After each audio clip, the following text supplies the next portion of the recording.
Welcome to Wellness Wednesday. My name is Natalie, and today we're going to be talking about human trafficking. And this is a subject that I've touched on in the past. And I know everyone has a short attention span, but this topic today is going to take me a little bit longer to talk about because I have a lot to say.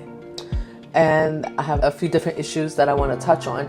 If you watch my other video, I touched on the fact that there was an arrest made that's related to human trafficking.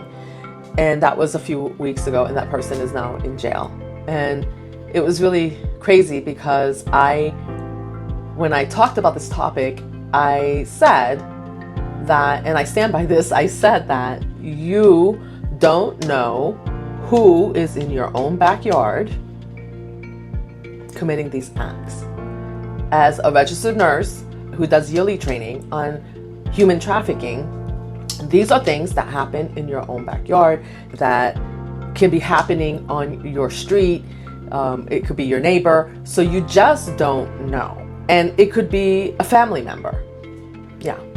And so they teach us to be diligent in spotting the behaviors that are associated with children, women, people that are being trafficked, because it's not just women, it's not just children, it's men also.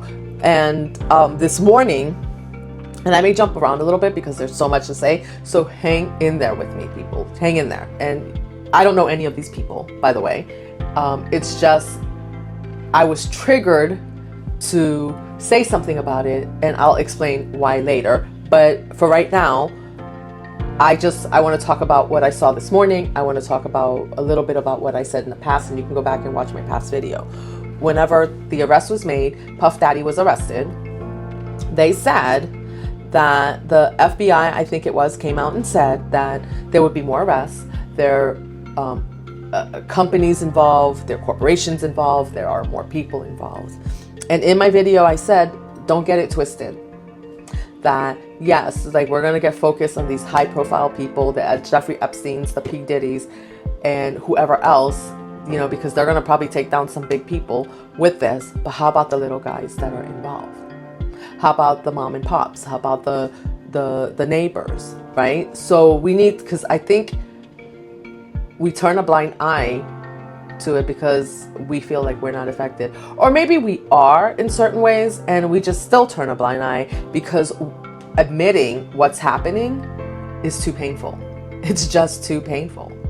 The grandiosity of this behavior, this bad behavior, is just becoming apparent. And sometimes we see it in the news and we're like, oh my gosh, that's terrible. And then that's it, right? Like we say it's terrible and then we forget about it. Once Jeffrey Epstein supposedly offed himself, it was like it stopped. The Ghislaine Maxwell, she was like a pimp providing people, trafficking people in to be used. And she's not the only one. And this morning I woke up and Abercrombie and Fitch's CEO was arrested this morning for trafficking males. If I remember correctly, I believe that they had previously said that there were some issues because I think they said something about how they would hire teenagers, males, whatever, to go and work in these stores, and they had to dress a certain way and they had to be a certain way, almost like they were male models. But these male models, these kids were being trafficked. Go to the mall. I grew up here in the United States. Most of these malls have teenagers working at these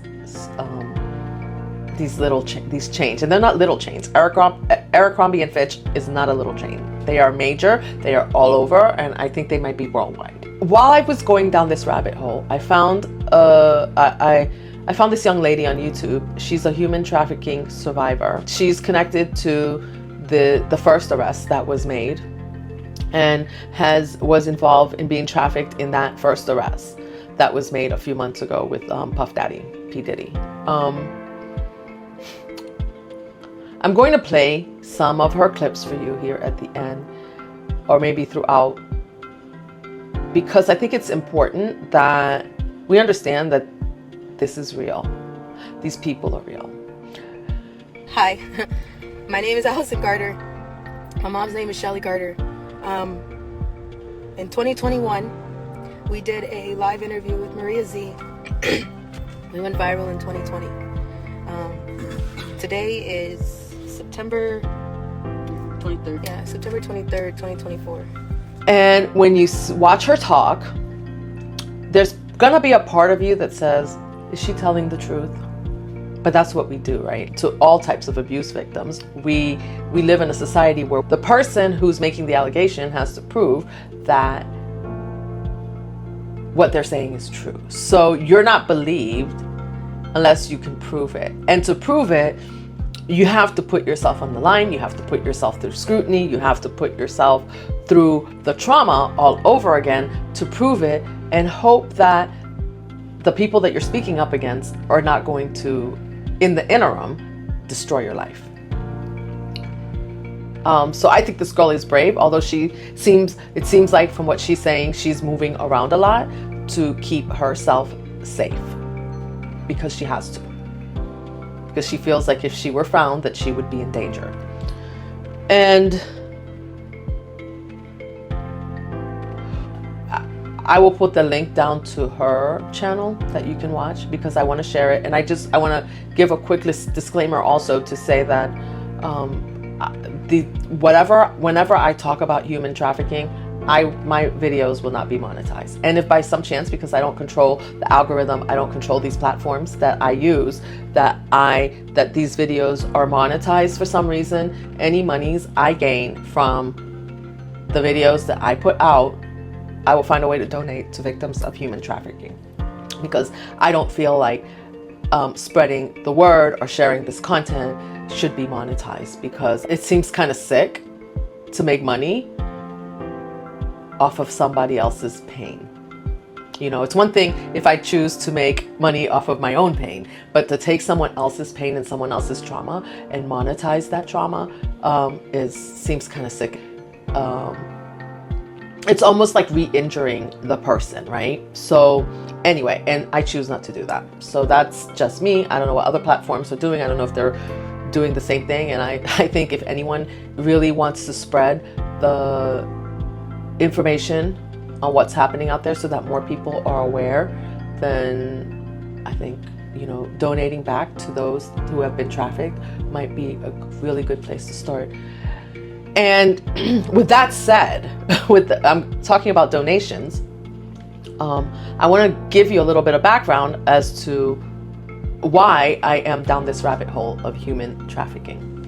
So there's a few reasons.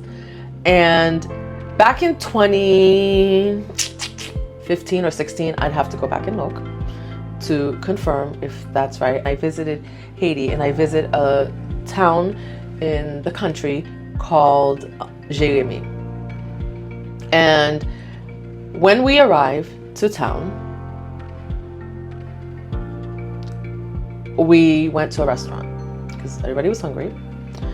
And we got to this restaurant and sat down to eat. And as is normal in Haiti, because this is normalized behavior, this is colonial, this is from the colonial days. And I have to talk about history because history is part of the reason why we're seeing what we're seeing with human trafficking. It just is. It's never stopped. But so back in the colonial days, you had slaves, right? They enslaved the people, and just like they did here in the U.S. And I'm living in the U.S. and I am a U.S. citizen. I was born in the United States, but my parents are Haitian and were born in Haiti and eventually became U.S. citizens. Just for context for you. So anyway, and I'm probably rambling a little bit because it's really almost gonna make me want to cry what I'm gonna tell you.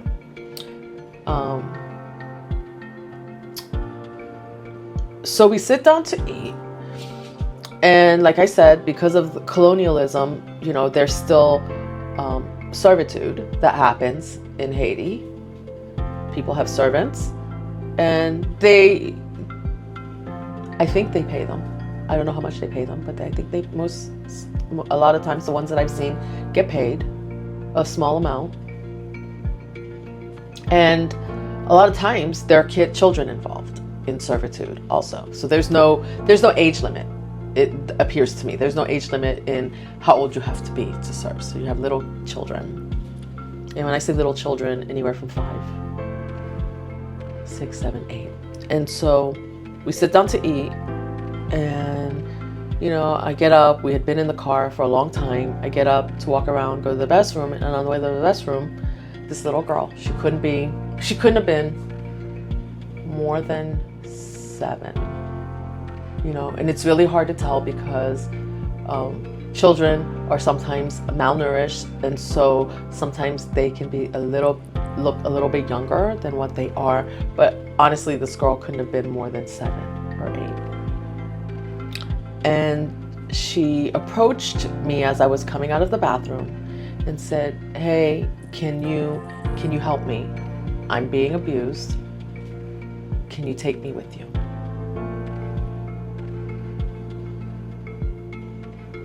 Now, mind you, I'm from the US. Yes, I speak the language. I speak Creole.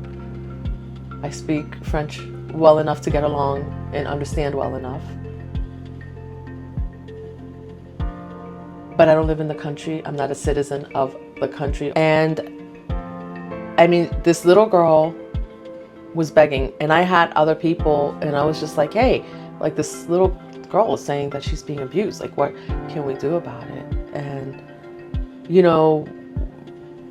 basically it was like nothing. You're not from the country. I suppose you put yourself at risk if you say anything, I believe. Like, who was I going to say something to? She's saying that the people where we are eating, where the owners of the restaurant who were, the wife, I believe she was Canadian. She was married to a Haitian man, but don't quote me on that. It's been a while.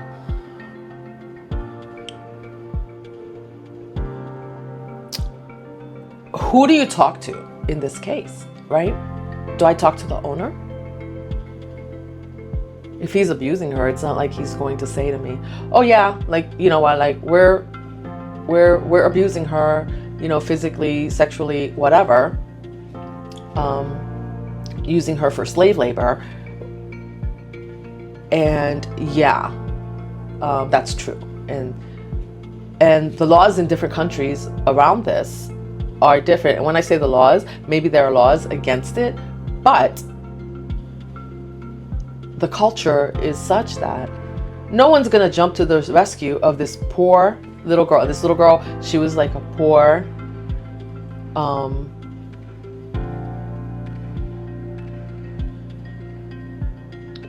lower class servant, for lack of a better way to explain this to you. And if you know, you know. If you know, you know. So it's no different than, she's no different than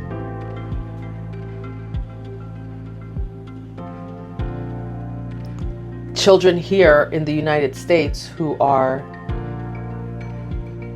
abused. Nobody ever thinks about the victims. Nobody. The victims' lives get turned around when the predators' lives want to just get announced. You slap them on the wrist and you bring up every source of trauma for the victim. But nobody wants to stop and think about that. We're not talking about the victims that are still going through the shit right now with other people who are running to cover their ass and deleting their social medias. I'm gonna go back now to Allie. And I know I'm jumping around. Just my thoughts are just a little rambled because we know that human trafficking happens, but when you're seeing it right in front of your eyes, like, it's unbelievable. And the fact that you feel helpless, like you are in a situation like I was, where I'm not from there. I don't know these people. For all I know, they have a trafficking ring running out of that restaurant, right? And so, and maybe this girl is being offered up.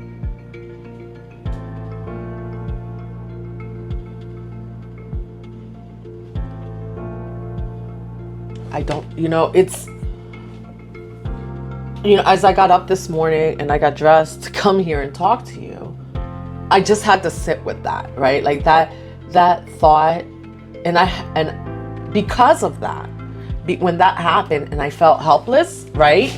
At the time, I felt helpless. And we just left, and we left her there because what am I going to do? I'm not from the country. I can't go to some country where I'm not a citizen and then go kidnap a kid, because if they call the local police, guess what? It doesn't matter what this girl is claiming. They're not going to believe her. And I'm going to look like I'm the one that's coming in and kidnapping. So I'm going to look like the trafficker. Do you understand how twisted this all is? I would look like the trafficker trying to help this girl. Or they can make it look that way. When in reality, they are the ones abusing her. They are the ones, and they're all in cahoots together. But they can easily make it look like I'm the one. So there's when you don't want to be involved, and it's not about not wanting to be involved. It's not about being scared. But how can if I now get myself all caught up into being seen as the one who is trafficking, how can I help, right? So your actions, so it's almost like in the middle of the disgusting things that are going on, you have to make sense of what your actions, so that you don't get thrown in and you're not the one being viewed as the perpetrator. That's twisted. That's so freaking twisted. After that, so that was in 2016. In 2020, I came across an organization called OURS, Operation Underground Railroad. And this organization was started by an ex-FBI agent called Tim Ballard. And this is not advertisement for them. If you want to advertise for them, you have to go through official means, and they're very particular, it seems, on their website about who can advertise and who can't. But I've been donating to them every month since 2020, so I believe I have a right to talk about them and bring them up here. So I've been donating to them since 2020, and the reason I started donating to them is because I came across a video where Tim Ballard and his crew had done an operation where they went to Haiti, and they were saying how they go to Haiti and they do rescue missions. They were in a town called Pétionville, and if you know, you know, which is right as the outside of Port-au-Prince, which is a little bit more countryside, supposedly, but it's very highly populated now. There's a Best Western there. So by that Best Western, they showed you in this video where they were going. They had rescue missions to go save kids that had been kidnapped, were being trafficked and used for slave labor, sex labor, and things like that. I will link the video for you down below. But they went to, they set it up, and there's a house that is 2 blocks away from the Best Western, where they have kids tied to beds, tied to the area so they can't leave. I don't know where they've gotten them. They probably picked them up on the street. I don't know. It's just a lot. And they go in and they raid these places and they rescue the kids. And they bring, I believe they may bring them back here to the States for, to be,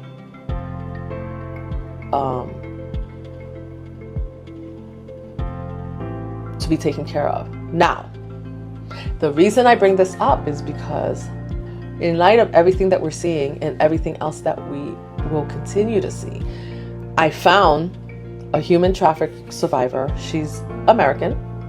Her name is Allison Carter. I don't know her either. I found her videos on YouTube, and she advocates for victims of human trafficking like herself. She, in the videos of hers that I have watched, she mentions how she was trafficked by the foster care system in the county that she lives in. I know, we all want to say, is she telling the truth? Right? That's the first question we ask. How could, if she's because if you believe her and that she's telling the truth, then that means that you have to believe that your system is broken. The system is broken here. There's something wrong. She talks about being trafficked by the same foster care system that was supposed to protect her.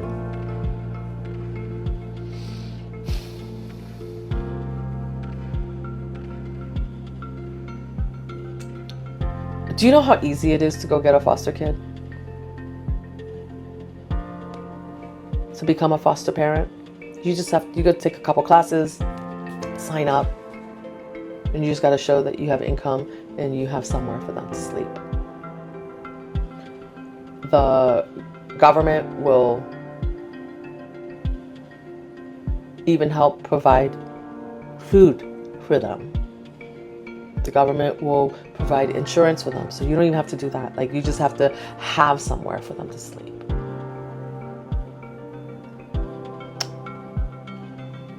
So you understand, like, after these kids have been removed supposedly from their homes for being abused, now they're put in situations where they are further abused. And so 2 things came to mind when I heard her say this. One was, wow, it makes sense now that when someone goes to these foster homes, right, and then you decide that you're going to foster a kid. Let's say you're not trafficking, you're not into trafficking, like you really want to help. You go to a foster, CYS or CPS, whatever agency it is in your state that is offering that has foster kids, and you're like, I want to help. So you foster kids. When they don't want to send them back to the parents, you can decide not only to foster them, but you can adopt them, right? At some point, you go through the system and you adopt them. But so 2 things came to mind for me was that, as you're taking in these kids that have been maybe in the system for a long time, because Allie said that she had been trafficked from the time she was a little child. I don't know. I don't remember how old, but let me tell you something. If you are getting a teenager out of foster care in the United States, there's a possible chance that these kids have been trafficked and abused from the allegations that she's making. And I have to believe her. Why would she get on and say this? But of course, right? We need proof. We always need proof, right? The perpetrators don't have to provide proof. It's the victim who always has to provide proof.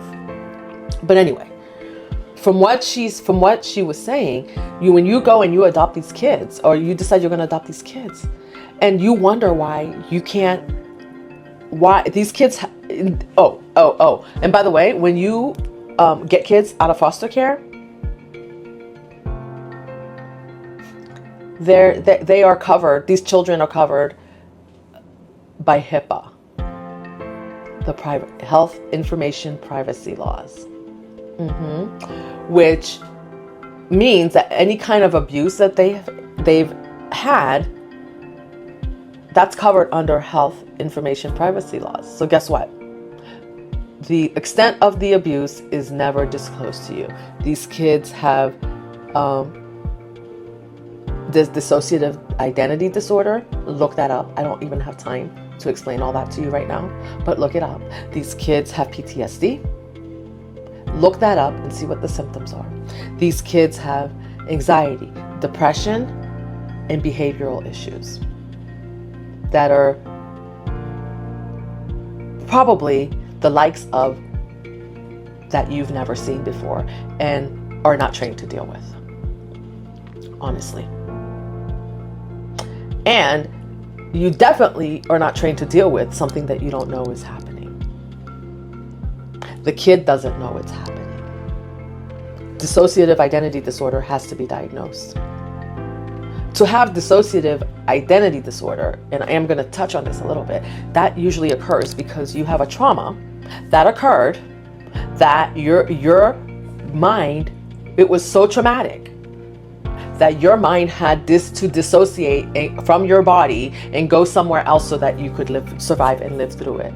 The pain was so bad, the trauma was so bad that your mind left your body for that time. And so sometimes the person doesn't even remember they don't have a full account of the incident that happened.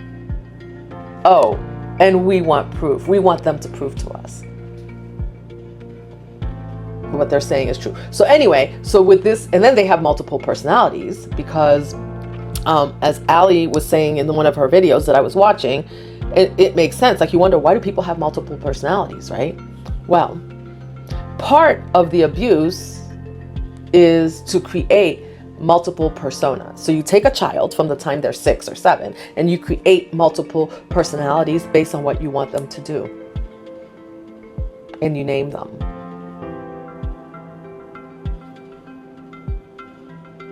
Do you understand what that means? That means that you have maybe, the Jessica persona, and Jessica is,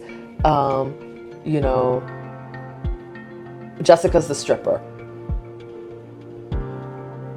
You have Tony. Tony's the S&M person, has the persona, let's say. And then you have, let's say, Cookie. You have Cookie, and Cookie is she's the party favor who gets passed around at the parties. Listen, people, this is real.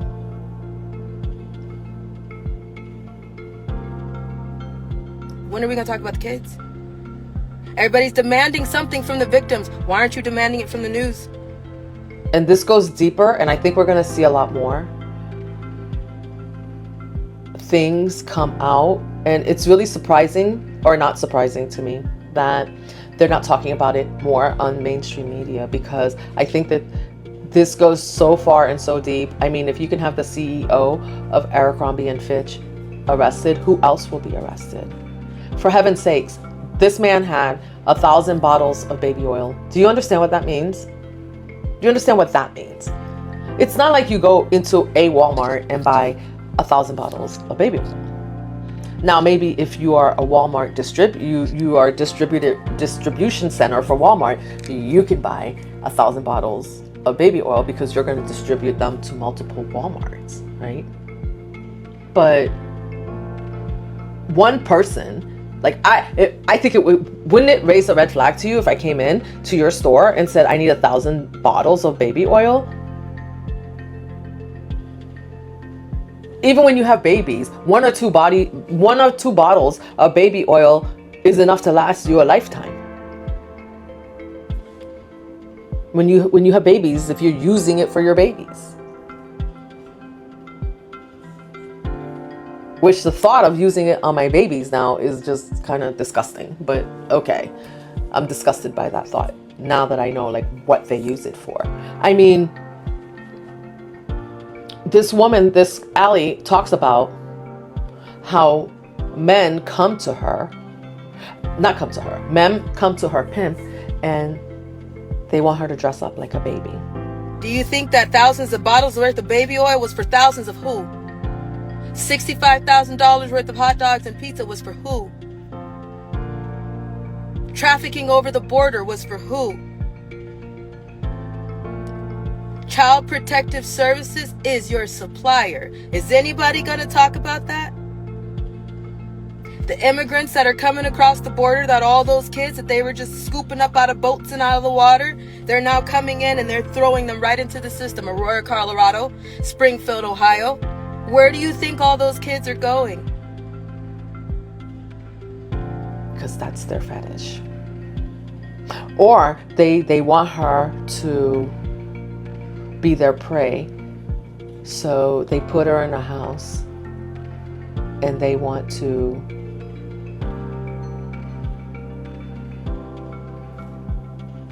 chase her down.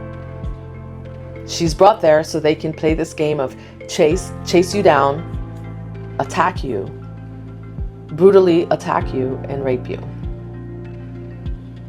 That's the game they want to play. She's got to go, and she had to go along with it. She was offered up for the game. And she also mentions that this is happening in neighborhoods. They have neighborhoods where they're set up, where house after house after house is set up for different types of fetishes. So it's not like she could run from one house to the next.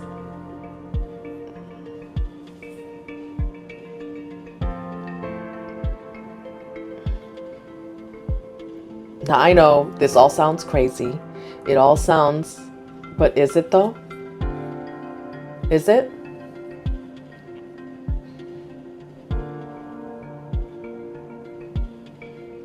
Or is it that we've been programmed? We've like I'm starting to see that we've been so programmed that we watch movies that tell us exactly what people are doing, and we don't. We dissociate ourselves. Because if you had to, first of all, where do you come up with an idea for a movie like Hostel? Have you guys seen Hostel?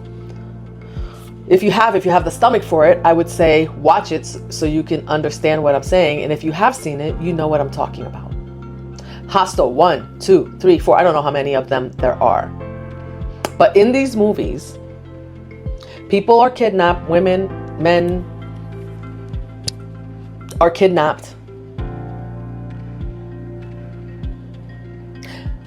They are brought into dungeons somewhere, chained.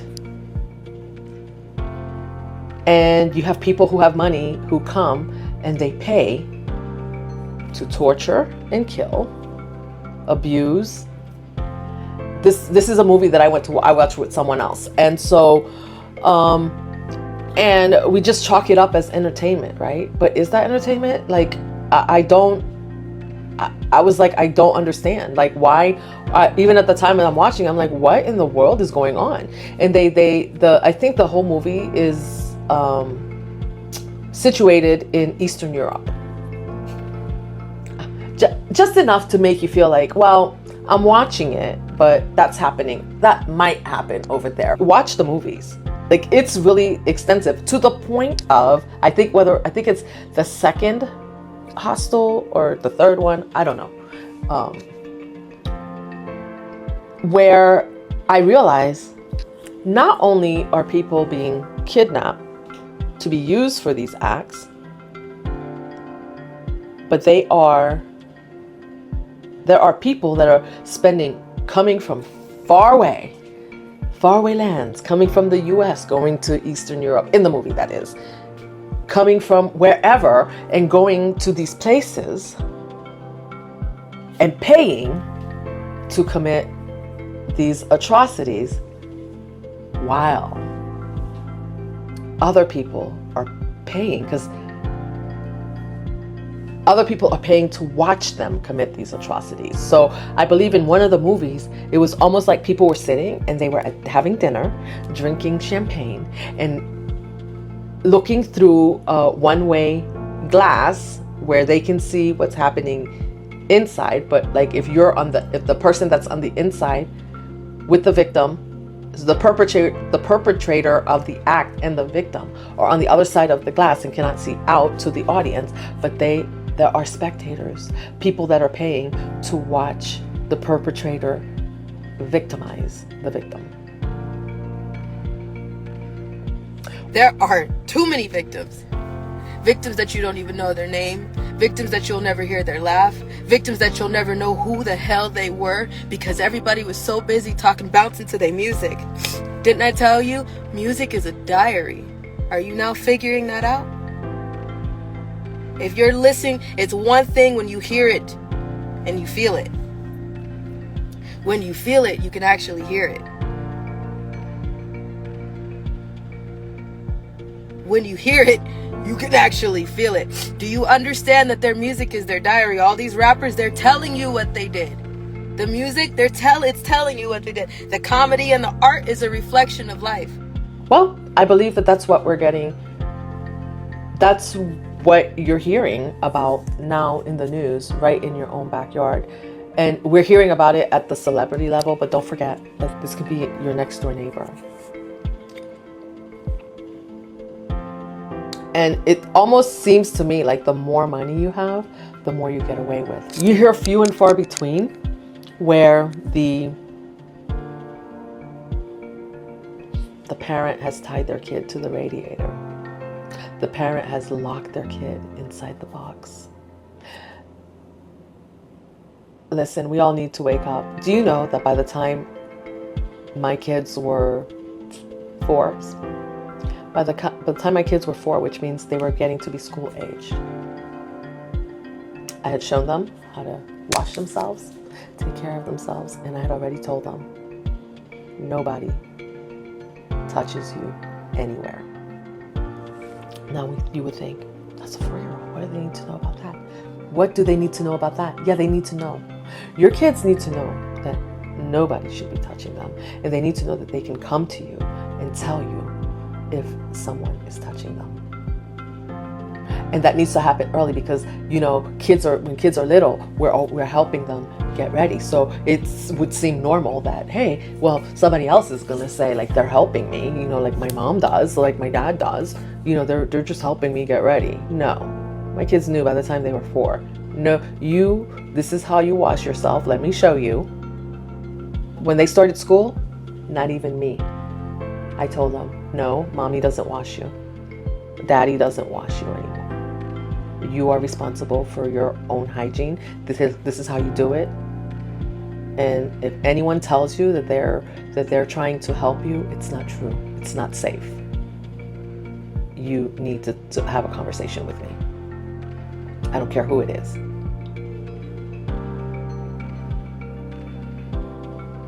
And the fact that, you know what, that you have to raise your kids this way, you know, and forget it if it's the parents that are committing the acts. Like, you know, that kid is just, you know, I can't even think about it. So then you have to have like people from the outside that need to be aware of the signs and symptoms of what happens to kids when they are abused. And we overlook it because it's just easier to overlook it.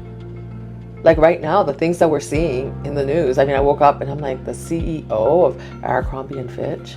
Can you imagine? Can you imagine now that you've been supporting Abercrombie and Fitch, and they've been trafficking kids? So can you imagine? And he was hiring them as male, telling them like they were male models, they were going to be models. You think you're auditioning for a modeling job, but you're actually auditioning to be trafficked.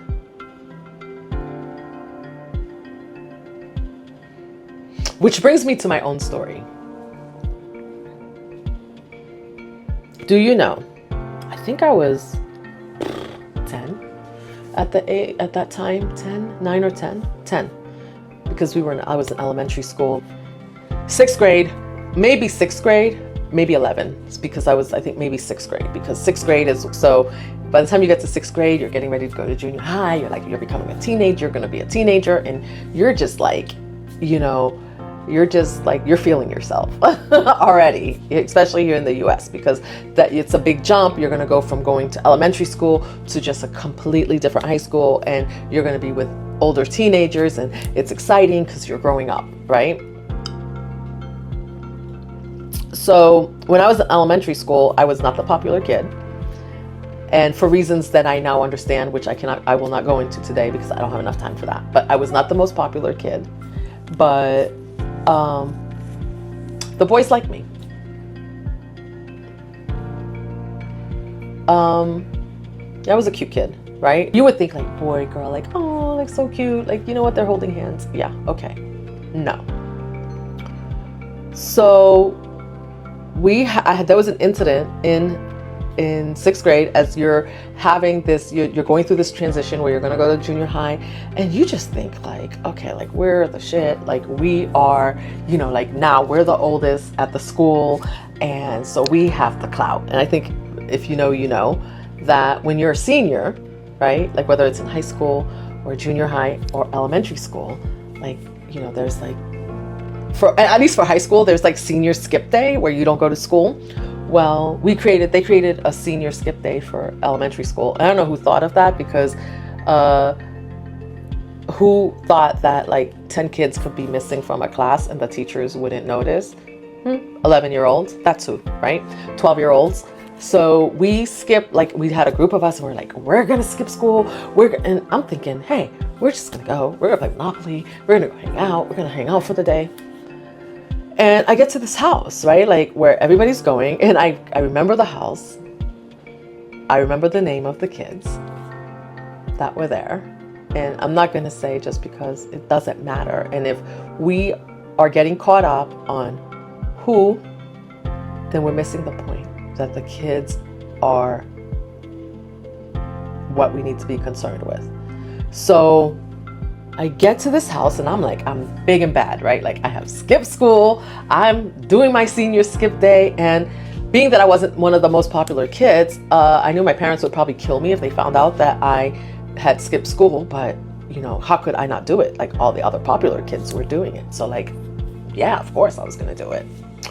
So we get to this house, right? It gets awkward because it's not just us. And when I say us 6th graders. There are junior high kids there. There are high school kids there. They are smoking. They are doing drugs. They are drinking. They're offering us drugs. They're offering us drinks. And they're offering us sex.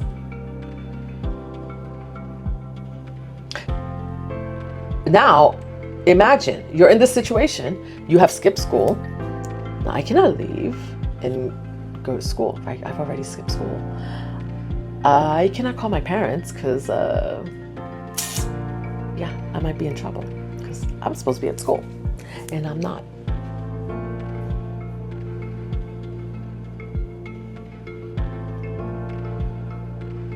Listen, I was able to leave that incident without being damaged, without doing any drugs because I was scared, right? It's the whole grooming process. They tried to convince me that I should, that, oh, you could just take a hit of this or take a hit of that. And I was like, no, like I have to go home. Like I cannot go home high. I cannot go home drunk. I cannot, like I'm 11, I'm 12, whatever. I think I was 12. Of course, like you go to something like that and then there's rumors that, you know, floating around school afterwards that because I didn't participate, of course they have to say that I did. So like there were rumors spread around that Natalie had participated. It's traumatizing people. And the fact that there were older kids involved, like it wasn't even just like, there were high school kids perpetuating this behavior. I don't know, like I just can see how easy it is to be caught up, right? In a situation where you're probably gonna get passed around. And the one thing that Allison Carter says, because I think she said she ran away from her foster care, right? And had a boyfriend who she thought was a boyfriend, right? Who was going to take care of us. She thought she was going to get married. She thought that all these things, but he was abusing her and using her and bringing her into situations and pimping her out too. She thought she was doing what he wanted her to. In exchange, she was going to get what she wanted. Yeah, it seemed, so in your mind, you're probably thinking, well, duh, like how come? No, not duh. Do you understand how the mind works when you're abused? The mind doesn't work the same when you're traumatized and you're trying to get out of the trauma. So you have to understand these kids. These kids are not normal. These kids are not, they're not like the normal kid who grew up in a home where they were coddled and protected. These kids have been unprotected from the time that they were born.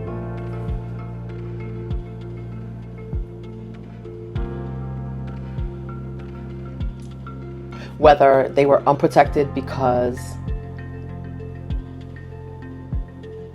the parents were too busy, or they were unprotected because the parents didn't care. You know, like, well, either way, the kids were left unprotected. So I'm going to put some clips at the end, and I'm going to put in the description box. You can go watch Allie, on her channel, her own videos, and you can watch her own accounts. Trigger warning, some of the things she talks about, it's graphic, and her focus at this point is mostly to help the kids, because she's out, but not really out, because she's running. But where she goes and where she can, she tries to help the kids. She wants to talk about the kids that are being trafficked, not just the Jeffrey Epsteins, the Ghislaine Maxwells, the P. Diddy's, the Abercrombie and Fitch people. You know, a lot of that is for the wow factor, right? Like, oh my gosh, I can't believe they were doing that. Really? We can't believe it? And how about the kids? Why aren't we talking about them? Why are we not talking about the kids that are being abused? Why are we not talking about helping these kids? We talk about the fact that they were abused, but a lot of them remain nameless. We just had a young lady, it was on the news yesterday or the day before yesterday, it was on the news here, and she was found, she was kidnapped from New York, brought to another state. She was found here in my area, and they're like, we're going to reunite her with her family. Well, hopefully they're vetting properly to make sure that her family is not the one who sold her, because that happens too. And we don't want to believe it. We don't want to believe, you know, I think I made a video where somebody said to me, I told you that somebody told me, hey, when you were younger, like, you know, somebody offered you up to me for my pleasure. And first of all, wow, right? Wow, like, you're a grown-ass man now telling me this, and you did nothing about it.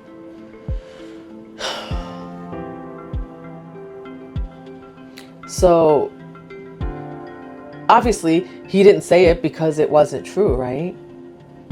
He didn't make it up. He did not make that story up. And when you hear about these kids, that happens a lot.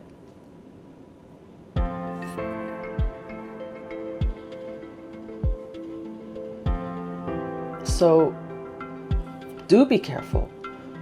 You know, watch for the creepy family member that's coming around and like looking at your kids like the wrong way, making weird comments. Those weird comments are not for nothing. When they make the weird comments, believe them. Stop re-victimizing the victim. Stop making the victim responsible for the perpetrator's bad behavior. That's what we need to do in all of this, because I think we villainize the victims, right? Maybe it's because we've been villainized before, so that's what we know how to do, but it needs to stop. Stop villainizing the victim.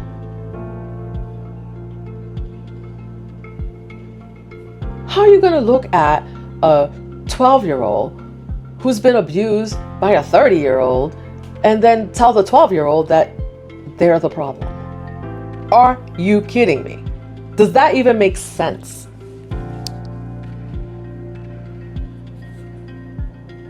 Yeah, but we make it make sense, don't we? Because that way we can sweep it under the rug and say, well, you know, it was the 12-year-old girl's problem or the 12-year-old boy's problem. How about the adults who are committing these acts? When do they get held accountable?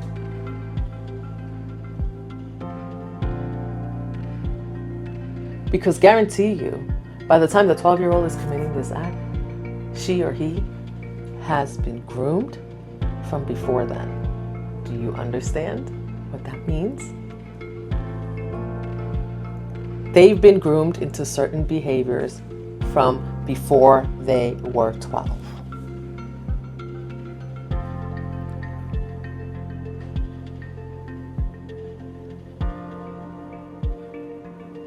I hope you take this information and do what's best for you and your family with it. I'll probably be talking about it again as more things are revealed. Because, and I didn't think, after I made my first video, I was like, ugh, I was so disgusted. I had initially done some thumbnails where I put my picture on and I was talking about Puff Daddy, and I took those down because I got the ick. I got the ick. Like, after I posted them, it's not this topic I was talking about only that gave me the ick. It was just the idea of being associated in a picture. It just gave me the ick.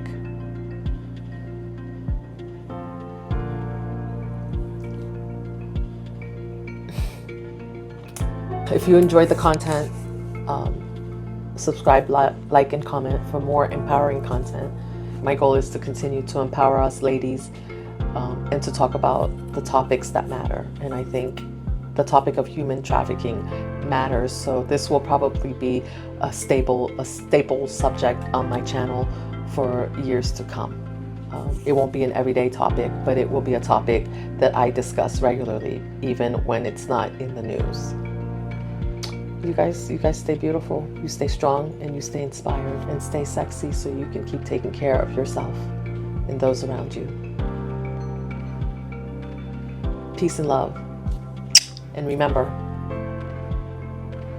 it could be next door, it could be in your household. Let's stop sweeping the traumas underneath the rug. I don't need everybody to love me. I don't need everybody to like me. To each its own, right? I have been screaming underwater since I was 3 months old. I went into foster care at 13, 14. We tried to do a case against Riverside County Child Protective Services because Riverside County, do you hear me? Riverside County Child Protective Services was involved in my trafficking.